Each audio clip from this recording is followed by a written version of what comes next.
Okay, it's time to talk about G proteins and some other fun things, but let's first talk about beta adrenergic receptors. What is that? Well, first let's look at this slide and understand how G proteins work, and notice that the 7 spanning segments are typical of G protein receptors. We can see that it's spanning 7 times, and that we should remember first of all where this protein is synthesized, and that is in the rough ER, and that G protein coupled receptors are targets of catecholamines, for example norepinephrine or epinephrine. And let's just say a few things about this. This hormone is water soluble and cannot penetrate the membrane, and the agonist remains on the outside, binding to the extracellular domain, and the receptor is an integral membrane protein. The G protein binds on the inside to the intracellular domain, so it's actually spanning 7 times through.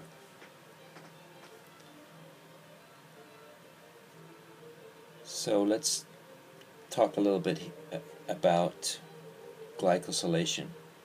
Glycosylation adds sugar to the component. The carbohydrate chains are added to the target proteins and serve various functions. Some proteins do not fold properly unless they're glycosylated first, and for example, the unglycosylated proteins would fade quickly. So this also plays a role in cell adhesion, for example, with lectins. A carbohydrate is attached to a hydroxyl group, and the carbohydrate is the glycosyl donor. Is attached to the hydroxyl group of the functional group, hydroxyl of the functional group of another molecule, which is a glycosyl receptor.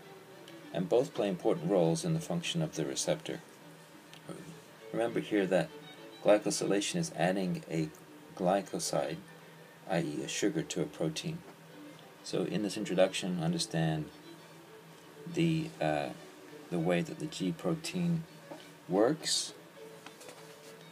And for a detailed explanation of G proteins, I recommend that you look at the videos of Dr. Najib, because he is the expert.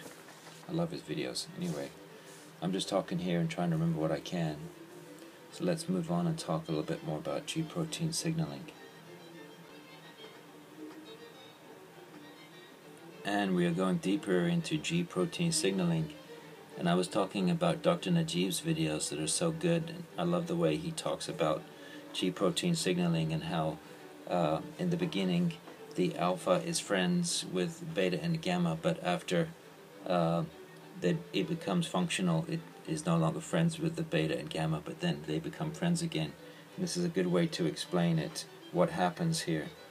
But the main messages here is that the GPCRs are 7 spanner transmembrane receptors, and in the beginning on the left hand side you can see that this is an inactive form of receptor.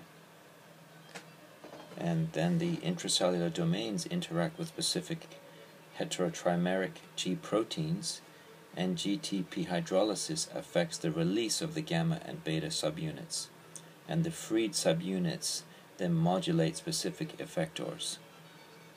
So then you can see that they come back together, but the main point here is noticing how they separate after alpha becomes functional, after it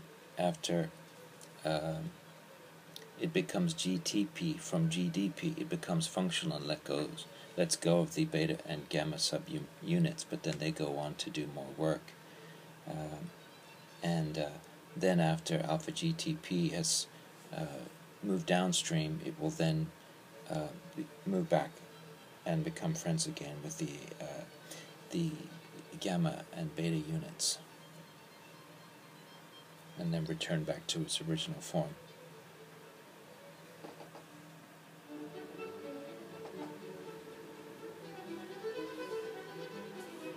Okay, in the next slide we'll talk a little bit more about the G protein mechanism.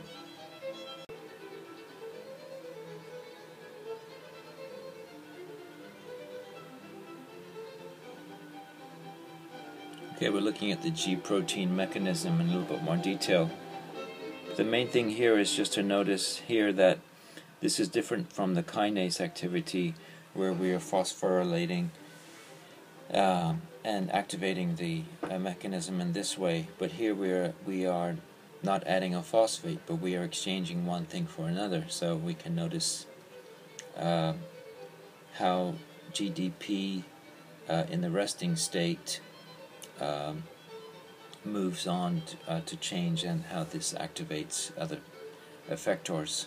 So the hormone binds to the receptor and GDP leaves, and GTP binds, and then moving on, the G protein dissociates into beta, gamma, and alpha GTP subunits, and these subunits bind to their effectors. And moving on, the alpha subunit hydrolyzes its bound GTP, alpha GDP leaves the effector, and then the G protein reaggregates and returns to its resting state. So remember, GDP becomes GTP, and then the reverse happens.